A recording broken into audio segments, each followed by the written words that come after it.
Hindi madisiplina ng magulang, yan ang pinakaano talaga diyan, pinaka may kasalanan para sa akin. Pinaka may kasalanan niyan yung magulang, 'no? Unang-una, bakit mo ifa-front yung anak mo sa national TV na alam mong puwedeng mapahiya ang anak mo, 'di ba? Yun ang pinaka ano talaga diyan, yung magulang. Pinaka may kasalanan diyan yung magulang. Pangalawa, yung magulang kasi yung ano talaga, punot dulo, 'di ba? Siya yung nagpara-comment pa siya sa live ng anti-Kalingap, 'di ba? Nagpara-comment siya kung saan-saang live, mga anti-Kalingap yung kinomenta niya. Si Kuya Bal, pinagtanggol lang yung sarili niya, 'di ba? Sino bang nauna? Ayan, tanong sinong nauna. Kung hindi nag-comment yung nanay about diyan sa mga paratang, tapos sa anti-Kalingap pa nag-comment, walang ganito. Walang ganito. Kung ang ginawa ng nanay ay ako mismo yung chinat, no? Ako mismo yung chinat, edi tapos ang usapan na, Kuya Rab, bakit naman ganyan? 'Di ba? Ba't naman ganyan na si Kuya Bal, grabe ano sa akin. Kung ako sana yung kinausap, wala nangyaring ganyan. Pero ang ginawa, nagsumbong siya sa anti-Kalingap. Yun ang pinakamasama niyan. So ang pinakapunot dulo dito, yung nanay talaga, yung magulang. So, ayun, ano, isa-isahin natin to, yung mga sinabi ni Kalinga Prab. Himay-himayin po natin to. Oo. Tama po si Kalinga Prab na yung nanay ni Biancy may bulbul na naman yon. Matanda na ba? Ibig ko sabihin, matanda na, may bulbul na. Dapat siya yung nakakaalam kung ano yung tama at mali. 'Di ba? Si Kalinga Prab, open naman po sa kanila eh. Maganda yung pinakita ni Kalinga Prab sa kanila. 'Di ba? Hindi naman po sila pinakitaan ng masamang ugali ni Kalinga Prab. Hindi naman po sila kinontent ni Kalinga Prab ng mga negatibong mga banat. Wala po. Sa totoo lang, gumigit na pa nga yung tao. 'Di ba? Oo, kinakampihan pa nga si Biancy. O na, wag nyo nang i-bash yan. Wag nyo nang awayin yan. Inaawat ni Kalinga Prab yung mga viewers niya noon na wag nang i-bash itong si Biancy. 'Di ba? Yun po yung sabi ni Kalinga Prab. Pero hindi nakita ng nanay iyon. Hindi rin nakita ng anak. 'Di ba? Mas nakinig sila sa sulsol ng mga aswang. O, ng mga wakwak. 'Di ba? So, para sa akin, mga pre, hindi po nagkulang si Kalinga Prab sa kanila. Hindi po. Oh, si Kuya Bal naman kasi, ano yan, normal lang na sumagot kasi, syempre, binabanatan din siya. Ay, pinatulpo pa. Di ba? O, alangan namang manahimik ka talaga, no? So, eto po, no? Isa-isahin po natin yung, mga sinabi dito ni Kalinga Prab. Isa-isahin po natin. Hindi madisiplina ng magulang, yan ang pinakaano talaga diyan, pinaka may kasalanan para sa akin. Pinaka may kasalanan niyan yung magulang. Oh, yan Nanay ni Biancy po ang pinaka may kasalanan dito. 'Di ba? Pinabayaan si Biancy, tangina, dinala pa dun sa sa Rapi Tulfo. Akala nila magtatagumpay sila, oh. No, akala nila buong mundo susuporta kay Biancy, no? Pero siguro nung nasalang na sila sa Tulfo, lahat ng comment doon, talagang sampal sa kanila. Diba?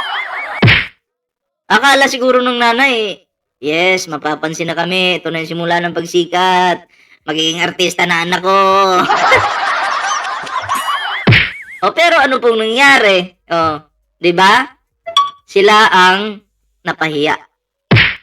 Tapos dadrama-drama yung nanay, dadrama-drama si Biancy na stress na yung anak ko. Sino bang nagpatulpa? Di ba kayo? Stress na. Huwag kang may stress. I-push mo yan. Ang akala ko rin, stress na si Biancy. Ang ina, ilang araw lang, oh. May YouTube channel na. yan ba yung mukhang stress? Ay, naku po. Sige, tuloy natin. No? Unang-una, bakit mo ifa-front yung anak mo sa national TV na alam mong pwedeng mapahiya ang anak mo? Tama. 'Di ba? Yun ang pinaka ano talaga diyan, yung magulang. Pinaka may kasalanan diyan. Hindi man nag-iisip din yung nanay. May bulbul na yung nanay pero hindi nag-iisip na yung anak ko mapapahiya, no? Pero sa bagay, kilala naman kasi ng nanay yung anak niya. Kasi pansin niyo yung anak niya wala ding hiya. Alam ng nanay yan, hindi mapapahiya. Kunyari lang kami na stress. Kunyari lang na mapapahiya. Pero makapal na yung mukha ng anak ko. Hmm? Feeling ko ganun, yung nasa isip ng nanay ni Biancy, no? Feeling ko lang naman po. Yung magulang. Pangalawa, yung magulang kasi yung ano talaga punot dulo 'di ba? Siya yung nagpara-comment pa siya sa live ng anti-kalingap. Oh, yun yung problema.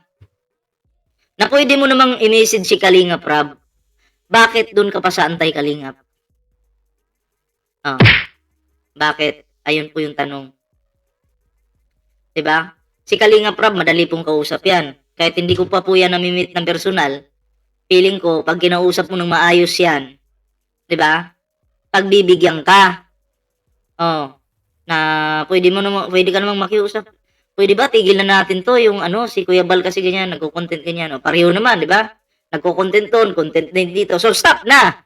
So sa tingin ko po masusolusyunan 'yun 'Di ba? Sa tingin ko kayang solusyonan 'yun noon kung yung nanay nag-initiative lang, hindi lang tatanga-tanga yung nanay, 'di ba?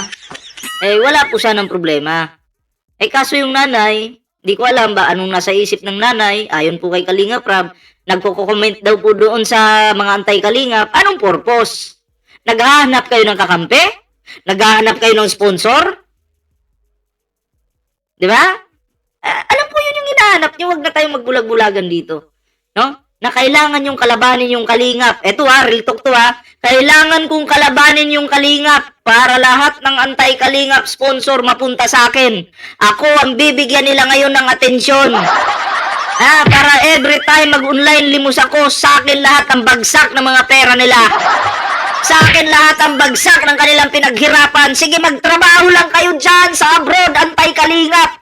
Galingan yung kumayod dyan, magpakahirap kayo. Kumayod kayo ng 24 hours dyan para pagsahod ninyo at nag-live ako, sa akin lahat ang bagsak ng inyong mga palipad. Diba? Ganun yun. Kaya kinarir na po ni Biancy yung kanyang pagla-live ngayon. Para yung mga palipad na yan, pinaghirapan ninyo ay mapupunta lamang kay Biancy. Diba? Napunta na nga kay Biancy, no? Tuloy nyo lang yan. Hindi naman po nagcha-charity yung tao. Diba? Hindi nagcha-charity. Okay sana kung yung mga tulong ninyo napupunta dun sa mga taong tumutulong talaga sa kapwa. Pero nagcha-charity ba yan? Hindi. Diba? Ang gusto lang yan, every week, makapag-live siya ng ilang beses para yung mga pinaghirapan ninyo sa abroad, mapunta sa kanya. Wala namang ibang purpose niyan talaga. Anong purpose? Yung tutunganga ka lang, antay ka lang ng palipad. Ay, thank you po, madam. Ay, thank you po. Pero ang tanong dito, mga pre, yan ba ay magtatagal? Hindi po. Na dapat ang pinupush ngayon ni Biancy sana, daily upload ka. Kasi yan yung magpapalakas sa channel mo. Yang live, walang kwenta yan. Kahit itong ginagawa ko ngayon na pagla-live, walang kwenta to. Ang live po talaga parang entertainment lang yan. Okay? Tumaas man yung subscriber mo dyan, pero maliit lang. Pero mas maganda po talaga pag-upload. Diba? Dapat channel mo yung pinapalakas mo. Hindi yung hindi yung panlilimos. Diba? Pero panlilimos po yung ginagawa. Tuloy natin. Di ba? Nagpara-comment siya kung saan live. Mga anti-Kalingap yung kinumenta niya. Si Kuya Bal, pinagtanggol lang yung sarili niya. Di ba? Sino bang nauna? Yan, tanong sinong nauna. Kung hindi nag-comment yung nanay about dyan sa mga paratang, tapos sa anti-Kalingap pa nag-comment, walang ganito. Ang hirap talagang tulungan ng yung mga taong ganyan. Na gustuhin mo man po silang tulungan. Sila pa yung pagdating sa may oras ng gano'n na magrereklamo na, diba? Pasaway na. Ikaw gusto mo lang naman makatulong. Minsan, ang tumutulong, siya pa yung napapasama, siya pa yung napapatulfo. Tumutulong ka na nga, pinatulpo ka pa. Yung pinabahayan mo, pinatulpo ka. Antibay, di ba? Kaya minsan, kahit ako minsan mga pre, ang sarap mamili na lang talaga ng tinutulungan. Oh, sa totoo lang po hindi po pala sa lahat ng bagay, tutulungan ko to, hindi po pala ganun. Di ba? Kasi minsan, yung pagtulong mo, ikakapahamak mo pa, ikakasama mo pa. Di ba? O kaya kayo po, wag po kayo tulong ng tulong. Mamili din po kayo ng tutulungan nyo. Yung karapat-dapat talaga. At yung, syempre, kayang tulungan yung sarili niya. Diba? Mahirap. Sa'yo inyo kaya mangyari yan. Sige, lagay ko. Pinabahayan ninyo. Pagpalagay natin may ambag yung mga sponsors dyan. Pero yung effort mo kasi, may ambag ka dyan, syempre. Hindi naman mawawala yan. Yung effort mo, yung pag-iisip, yung mga plano, sino yung gagawa. Ikaw lahat yung nandun eh. Tapos bandang huli, ikaw na yung masama. Diba? Grabe, parang si Dave ito no? Pero, yun na nga, masasabi ko mga pre. Mamili po kayo ng tutulungan nyo. Wag yung, basta kung sino-sino na lang, ay kawawa to, tulungan ko. Ay mukhang isipin nyo ng 10 beses. Tuloy natin to. Nito. Kung ang ginawa ng nanay ay ako mismo yung chinat, no? Ako mismo yung chinat, edi tapos ang usapan na, Kuya Rab, bakit naman ganyan? 'Di ba? Ba't naman ganyan na si Kuya Bal, grabe ka na sa akin. Kung ako sana yung kinausap, wala nangyaring ganyan. Pero ang ginawa, nagsumbong siya sa anti-kalingap. Yun ang pinakamasama niyan. So ang pinakapunot dulo dito, yung nanay talaga, yung magulang. Magulang. Sa bagay, kung ano yung pag-iisip ng magulang, namamana po ng anak yun. Diba? Pero dapat yung magulang yung nauunang mag-advise sa anak. Anak, mali yan ha. Anak, nakatira tayo dito oh. Buhay prinsesa ka dito oh. Ganda ng bahay oh. Wag na, tama na. Oo, kung may hindi man pagkakaunawaan, tama na siguro yan. Pero sa tingin nyo, kung tumigil sila ngayon, sa issue na yan, kung tinigilan nila yung issue na yan, makakapang-online limos ba sila? Magkakapera ba sila? Syempre hindi. Kaya napansin nila na kapag tinuloy ko yung issue na to, bumakbak tayo sa kalingap, lahat ng antay-kalingap mapupunta sa akin, tuloy-tuloy yung ligaya. Oo, tuloy-tuloy na mauuto natin yung mga OFW kasi magbibigay yan. Galit sa kalingap yan eh. Di ba? Galit sa kalingap yan. Kaya magbibigay sa atin yan. Sige anak, banatan mo. Wala naman siniguro sinasabing gano'n. Pero, kinukonsinte. Di ba? Ay pangit yung gano'n. Kinukonsinte mo na, yun, bumakbak sa kalingap. Di ba? Katulad ng iba dyan ngayon. Nanonood sa akin ngayon iba dyan. Hindi pa naman nag-like yan eh. Nakalimutan mag-like. Yan naman, nakikita ko, nagpindot na sila ng like, oh. Kalimutan nga. Ito pa po yung isang, sa live po ni Kalinga Prab, ano po natin to? Bigyan po natin ng reaction. Ayan, panoorin po natin to. Team Guapa. Mawawala daw Team Guapa? Totoo ba yun? Dok, ano nangyari Dok sa Team Guapa mo? Nawala na. Nakakalimutan kasi yan, ilang panahon na lang hinihintay natin. Yun ang problema doon. Nagtiwala sila doon sa traidor. Yun ang mahirap talaga. Nako, sabi ko na force ko na yan eh. Force ko na yan. Nagtiwala kasi sila doon sa isang traidor na nakikisaw-saw lang naman yun para sa revenue. Di ba? Nag-advise pa nga ako kay Biancy na nung umali siya, di ba? Nag-advise pa ako sa kanya na mag-solo ka na lang kung gusto mong maghiwalay. Huwag ka nang magsama ng kung sino-sino. Alam mo, hindi bagay kay Beyonce yung mga issue na yan, sa totoo lang. Dati. Ngayon, nakisali na siya sa mga issue, yung pagising mo sa umaga, mag-issue na agad yung, babae ka pa naman. Diba? Tapos, diyan ka sa barubalan ka. Diba? Sa barubalan ka sasali. Imbis dapat, good vibes yun sa'yo, kasi babae nga eh. Diba? Pero wala. Gusto niya pong sumali dun sa sa barubalan. Ewan kung bakit. Syempre, malamang, siguro, maybe, sol-sol. Alam mo naman yung mga antay-kalingap na mga na hindi ko naman po nila lahat, na sulsulero sila. Pero may ibang antay-kalingap talaga na gusto kang gamitin, susulsulan ka, tapos bigyan ka lang ng ano, pan-dog food. Para may pang chitcha ka, dog food. Yun. Sige, mag-aw-aw ka ha, oo. O, kain ng dog food, oh. Si Biancy naman, kain ng dog food. Sabi ni Biancy, aw!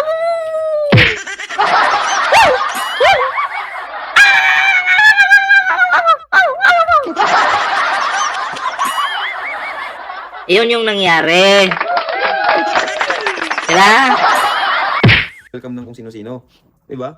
Mas okay yung solo ka na kagaya nila Rachel, di ba? Ni Rachel. Yung mga nagsolo. Mas okay pa sana yun. Yung content na Rachel, ano siya eh, nagla-live, good vibes, and then may mga upload siya. So, makikita mo po doon ano, yung pinapalaki niya yung channel niya. Yun po dapat.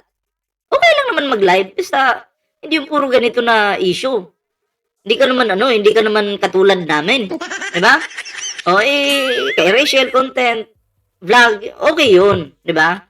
Kay Biancy, ang ginawa, gulat ako, tangina, sumakay ng baboy, AI, walang kay effort, nag-AI na lang. Diba? Pwede ka naman mag-content ng maayos. AI talaga. Alam mo bang bawal sa YouTube yan? Yung AI, bawal yan. Masisira yung channel mo dyan. Ewan ko sino nag-advise sa'yo. Ayaw talaga mag-effort. Kaya mag-AI na lang tayo. Sakay ng baboy. Yeah? Ay, diskarte mo yan. Bahala ka sa buhay mo.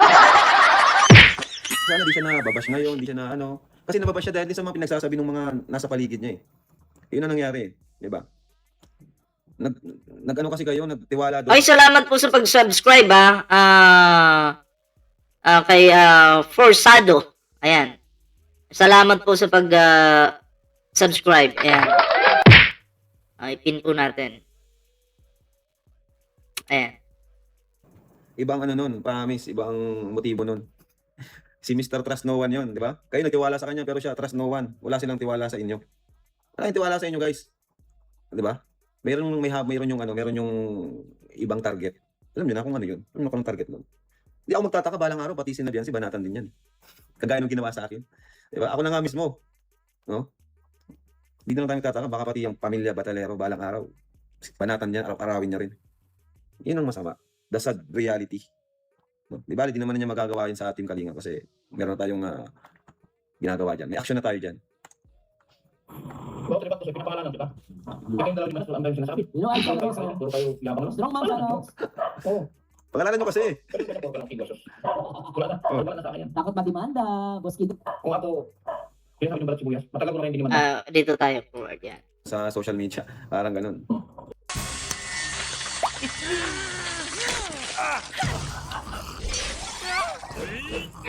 Wait lang, may ads lang po Wala sa akin, pinakita ko. Pinakita ko lang sa Pero para sa akin, hindi naman siya masyadong seryoso. kung tigil. Wala naman ako. Doon tayo sa pinaka-issue talaga, no? Tulad doon, mag-interview siya. Interview niya, si Doklat ay Disregard natin yung mga issue. Diba? Kasi lahat naman talaga nabash. Di lang naman sila nabash. So, ibang klase talaga yun, guys. Wala akong masabi. Sobrang sabi ko, nagulat ako doon. Paano niya nagawa yun? Walang respect as in. No respect at all. Diba? Anyway, so, dapat, basta Rax, yun lang. na isa silang kanina. Yun lang. Yun ang mahirap nun. Napasin ko lang, sabi ko, parang, A week, twice a month, magbisita pa rin kay Kuya Bal. Yun lang. Kay Kuya Bal, sa lighthouse, makisama. Pag may ribbon cutting, so pumunta. Para sa akin, doon mapapakita na kahit may sarili kang mission, kalingap ka pa rin. Kumbaga, kalingap ka sa gawa, hindi lang sa salita. No? Iba kasi yung, minsan kasi, ginagamit lang natin yung kalingap community. Masabi lang na kalingap tayo, pero hindi naman natin napapakita. Diba? Hindi naman natin pinaparamdam. No? Kalingap nga tayo. Ang tanong, Katulad ni Dr. Love, kalingap daw siya. Dati Hindi naman nag-charity. Ang palpak lang sa sinabi ni Dr. Love, sabi niya, nandito ako para maghanap buhay. Mag-charity. Gulat ako dun sa video niya eh. Yung charity, ginawa mong hanap buhay? Walang jowa naman. Diba? Hindi, mali yung word na yun na sasabihin mong nagcha-charity ka, naghahanap buhay. Hindi po magiging tama na ang pagcha-charity gawing hanap buhay. Mali yung words ni Dr. Lab. Dr. Belat ulit. Dr. Lab. Oh. Diba? Ito ba talaga o ginagamit mo lang yung kalinga para andyan yung trust sa'yo ng mga tao? Di ba? Ganun lang yung sa akin doon. Kaya sana, kung kalinga po, kahit may sarili na kayong staff, may sarili na kayong grupo, Mm. magpakita pa rin kay Kuya Bal. No? Magpakita Oh, ribbon cutting lang naman. Siguro hindi na masama 'yun kung pupunta ka doon, makikibanding, tulong, 'di ba? Mas masarap kasi kung may pagtutulungan mga pre, no? Oo, nandun talaga yung ano, yung mararamdaman nyo dapat na isang buong grupo kayo, di ba? Yung hindi mo na kailangan tawagin ka pa na, uy, pumunta ka dito, may ribbon cutting. Oo. Pero pag tagayan, kahit walang patawag, meron man. Andun man. Pero pag ribbon cutting, wala. 'Di ba? Pero mas maganda talaga sama-sama, 'di ba? Tama naman po. Oo, may malaki po yung punto, no? Oo, na mas maganda talaga, hindi na kailangan sabihan ka pa. Mag-initiative na lang. Oh, ang pangalan mo sa unang pangalan mo Kalingap. Kalingap bla bla, Kalingap bla bla. Tapos pag may ribbon cutting, wala ka. Anong ginagawa mo? Tanggalin mo na yung pangalan na Kalingap. Diba? Oh. kayo ng suporta. Even sa live, yung iba, wala na sa live ni Kuya Bal, di ba? Yung iba, wala talaga, as in, may sarili na talaga. Yung iba, no? So, yun siguro ang ibig sabihin ni Kuya Marciano. Pag kalingap ka, dapat medyo alam mo yung site. Naramdaman ko lang. Kaya sana, may Dito tayo sa isang issue pa. Pero yung Baltic, grabe yan. Anti-kalingap yung kinumenta niya. Si Kuya Bal, pinagtanggol lang yung sarili niya, di ba? Ito na yung kanina. Yung tanong sinong nauna, kung hindi nag-comment yung nanay about dyan sa mga paratang, tapos anti-kalingap pa nag-comment, walang ganito. Walang ganito. Kung ang ginawa ng nanay ay, ako mismo yung chinat, no? Ako mismo yung chinat, edi tapos ang usapan. Kuya Rab, bakit naman ganyan? Di ba? Ba't naman ganyan? Si Kuya Bal, grabe ka sa akin. Kung ako sana yung kinausap, wala nangyaring ganyan. Pero ang ginawa, nagsumbong siya sa anti-kalingap. Yun ang pinakamasama niyan. So, ang pinakapunot dulo dito, yung nanay talaga, yung magulang. No? Kaya, siya ang pinaka may kasalanan dito. Tapos, ipa-front mo yung anak mo sa national TV. Di ba? Na talagang napahiya talaga ng gusto. Di ba? So, dapat yung nanay ang magano. Kasi yung ibang parent yun, ibang magulang yun. Hindi ko maano yun eh. Yung ibang nanay, kung tutuusin mo, ibang nanay yun. Siyempre, Kung tutuusin kung ibang nanay yun, pipigilan talaga yung anak. Kasi ang iniisip kasi ng ibang nanay na matitino po. Ang pinag-uusapan natin, matinong nanay Ang iisipin ng matinong nanay, ayaw kong mapahamak yung anak ko. Anak ko to eh. Kadugo ko to eh. Pero kung gusto mong gamitin yung anak mo para kumita kayo ng pagpalagay natin, limpak-limpak na salapi. Sako-sakong salapi. Ang gagawin mo, ipapain mo na yung anak mo. Parang ibubugaw mo ba sa mga sponsor, sa mga wakwak, sa mga anti-kalingap. Sige na, okay lang mag-comment ka dyan. Nang against sa kalingap. Dyan sa mga or ako na mag-comment para sa'yo. Para suportahan kanila. Ganun yun. Hindi po bugaw na ibubugaw mo sa lalaki. Hindi po yun. Ibig ko sabihin na parang ipupush mo yung anak mo para magpapansin ka dyan sa mga antay para yung mga antay makasuporta sa inyo. Para pag nakasuporta sa inyo, may pera kayo. Diba? Yun yung ibig kong sabihin dyan mga pre. At sa tingin ko, yun yung ginagawa ng nanay po ni Biancy. hindi nila i-front yung anak nila. Sabi na, hindi nila ilalagay yung anak nila sa sitwasyon na mapapahiya ito. Di ba? Minsan nga, anak mo pa yung gagalitan mo eh. Di ba? Ganun. Tama Ano na. ba magulang? Si mama, ganun yan, sila papa. Ako pa ang gagalitan yan. Kahit hindi ko kasalanan, ako pa ang gagalitan yung mga yan. Di ba? May mga ganun eh. Hindi mo ito-tolerate yung anak mo na gumante, na di mo ano yung anak mo na, Tama. sige anak, labanan natin yan. Alin natin yan, gantihan natin yan. Pero ginawa ng nanay. Pinabayaan ng nanay. Alam niyo bakit ginawa ng nanay yon? Ganun yun. Alam mo bakit ginawa ng nanay yon? Dahil sa pera. Kasi diyan po sila kumita. Diyan po sila kumikita. Yun yung way na para kumita po sila ng mabilisan.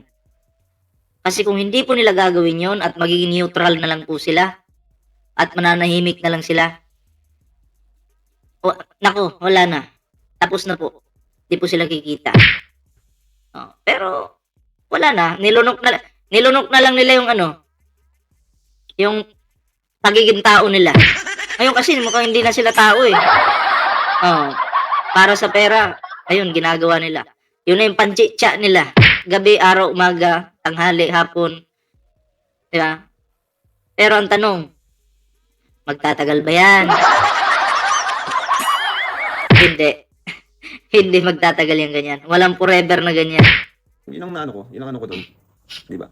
May ibang way naman kasi para ano, minsan nga yung yun nga, nadadaan naman sa tamang usapan talaga. Di ba? So, yung parent talaga ang ano dito, no? Para sa akin yung mga magulang. Huwag niyong iyan yung mga anak niyo sa ganyan. No? Ako, kung may anak ko, lalo babae yung anak ko. Oo, Hindi ko ano diyan, hindi ko isasali sa ganyang gulo. tama. Kung may anak akong babae, no? Hindi ko isasali sa ganyang gulo. Puprotektahan ko 'yun. Puprotektahan ko yung anak ko. Lalo na't babae, di ba? Mm. Yeah. Kumbaga mas importante yung peace. Mas importante yung peace. Eh, paano? Si Kalinga Prab naman eh. Paano sila magpipis kung walang sponsor o lumakain? Mamili ka. Wait lang, may ads lang. Wait lang, mamili ka. Magpipis ka. As walang magpapalipad sa'yo, walang online limos kasi walang issue eh. Or, doon ka sa magulo para may makakain ka, pamilya mo. Pero, kung titingnan natin, noon pa man, nung wala pa kayo dyan, nabuhay naman kayo eh. Hindi nyo kailangan yan para lang mang-away ng ibang tao, manira ng ibang tao, mag-issuehin yung ibang tao para lang makakain kayo. Pangit po yun, di ba? Pangit yun eh. Okay lang kung inunahan talaga kayo. Pero wala eh. Kayo yung sablay eh. Diba? So, nakikita ko yan kay Biancy mga preno. Kasi, ano eh, kinagat niya talaga yung issue eh. Sinakyan talaga ng pamilya niya. Diba? So, ang lugi pa rin dito, hindi naman po sila. Kundi si Biancy pa rin, lalo na babae siya. Ewan ko lang, baka sa school nga nila, nababash yan ngayon. Diba? Hindi natin alam kasi baka may mga nag-utos na sponsor. Yun ang masama. Yun, mahirap nung nagpadala. Ayun yung sinasabi ko. Sulsul. Malamang. Uso po yan. Uso po yan sa mundo ng love team. Nako, ang tagal ko na nagko-content sa mga love team. May mga sponsor po na sulsulero, sulsulera. Marami po. Pero hindi ko man nilalahat.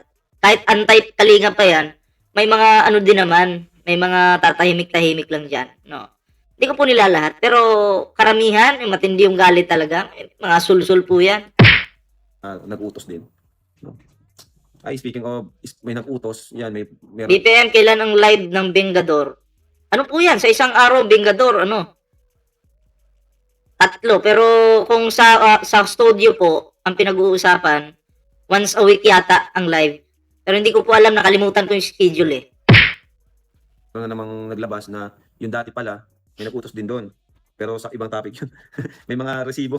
Sila masyado na parang, oh sige, kasi namin So kayo mga pre, ano po yung inyong opinion dito bago tayo mag-move sa next topic po natin? Oo, talagang si Kalinga Prab parang nagbigay ng babala dito no?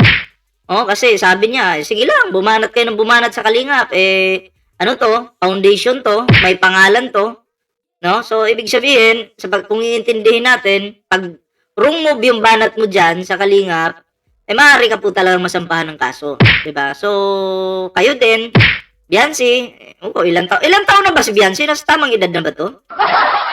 Kung nasa tamang edad ka na, ingat-ingat ka kasi baka maya-maya marung move ka, masampahan ka ng kaso pati nanay mo. Baka mamaya isang araw Biancy, nanay ni Biancy sasampahan na ng kaso. O sinampahan na ng kaso. 'Di ba? Malay natin 'yun yung mangyari, wag naman po sana, no? Pero hindi natin alam yung panahon, no? Kung nasa tamang edad ng si Biancy, malamang pag tinuloy-tuloy niya yan, kaso talaga kasi magkakainitan talaga yun, 'di ba? O baka mabasa natin sa isang content ng mga kalingap. Nanay ni Biancy at Biancy, nakalagay doon sa thumbnail. Sinampahan na ng kaso. O 18 ka na pala, Biancy, nako. 18 ka na. Mag-29 na ba si Biancy? Ano ba talaga? 18, 29? 19? 19. 18 na po yan, pa 19. Okay. Oo. Mag-19 na. So, naku, ingat-ingat ka, Biancy, sa mga, mga komento mo dyan. Diba? Pag nakasuhan ka, kunin mo akong lawyer. Papatalo natin. O hindi po ako lawyer baka sabihin nyo, lawyer si Ballpoint. Hindi, joke lang yun. Baka ako pa yung makasuhan, magpanggap tayong lawyer dito. bawal kasi yun eh, yung magpapanggap ka na, abogado ka. No, hindi yun. May kaso po yun, may kaso. Diba? Pero yun lang, sinasabi ko lang kay Biancy, ingat-ingat ka, baka mamaya mabalitaan namin. Ikaw na yung sinampahan ng kaso dyan. Hala ka, ha? Pati nanay mo, sige ka. Manahimik na lang kayo kung ako sa inyo. Wala rin kayong dyan. Wala kayong makukuhang maganda dyan, no? Gigising kayo na sakit sa ulo, matutulog kayong sakit sa ulo, pangit yun. Mas maganda sana na gigising kayo at matutulog, fresh yung inyong pag-iisip, walang halong issue, no?